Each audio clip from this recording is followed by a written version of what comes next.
La Passion selon Anne-Catherine Emmerich, 29e jour. Jésus sur le Golgotha, 6e et 7e chute. Jésus est incarcéré. Le cortège se remit en route. De l'enceinte de la ville au calvaire, le trajet était difficile et tortueux. Les sbires retrouvèrent de coups pour faire avancer Jésus.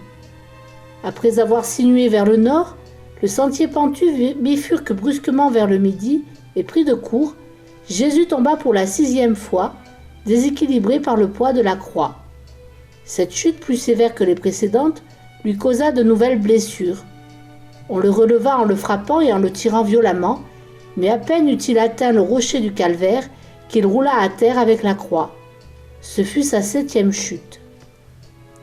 Simon de Cyrène, lui aussi exténué et traité avec rudesse, en fut indigné. Comme pris de compassion, il voulait soulager Jésus. Les sbires l'en empêchèrent et l'injuriant lui intimèrent l'ordre de repousser chemin. Ils renvoyèrent également tous les enfants et ceux qui avaient prêté main forte au cortège. Les pharisiens à cheval étaient montés au calvaire de leur côté par les chemins plus praticables de la pente occidentale. De là, la vue s'étend sur la ville enclose dans ses murailles. Le lieu du supplice, au sommet du calvaire, est un terre-plein de forme circulaire ceint d'un mur de soutènement. Son diamètre équivaut à la distance qui, ici, sépare le presbytère de l'église, et sa dimension est à peu près celle d'un manège de taille moyenne. 5 sentiers y mènent.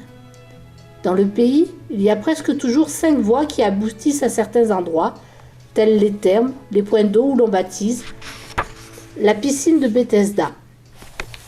De nombreuses villes ont également 5 portes. Ce chiffre, qui était déjà appliqué de la même façon dans les sites anciens, a été conservé par la tradition, car il recèle une mystérieuse signification prophétique. Il préfigurait les 5 voies du salut qui nous a ouverte la miséricorde divine dans les 5 plaies très saintes de Jésus. Les pharisiens à cheval firent halte à l'ouest du cercle où la pente était plus douce. Du côté opposé qui domine la vallée et par où étaient amenés les condamnés, le terrain est abrupt, sauvage. Une centaine de soldats romains, originaires de la frontière helvétique, avaient été postés çà et là, notamment aux abords du muret délimitant le lieu de l'exécution. Un piquet de garde entourait les 2 brigands. Afin de laisser le passage libre, on n'avait pas conduit ces derniers jusqu'au sommet du calvaire. On les avait laissés un peu plus bas, à l'endroit où le chemin bifurque vers le sud.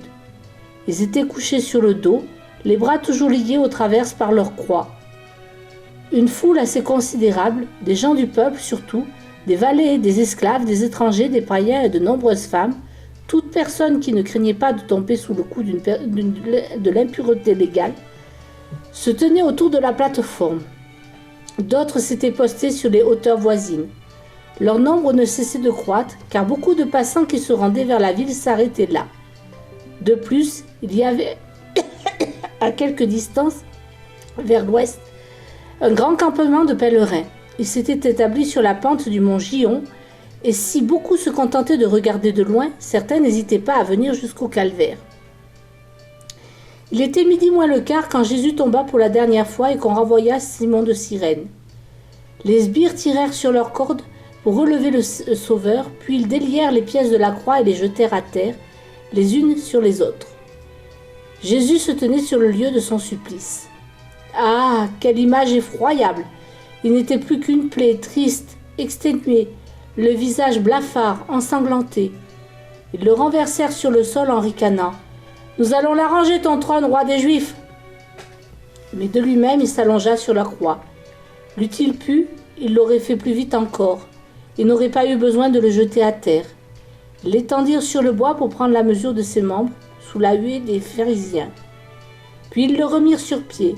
Ils le conduisirent à une sorte de fosse creusée dans le roc, pareille à une cave ou à une citerne située à 70 pas de là.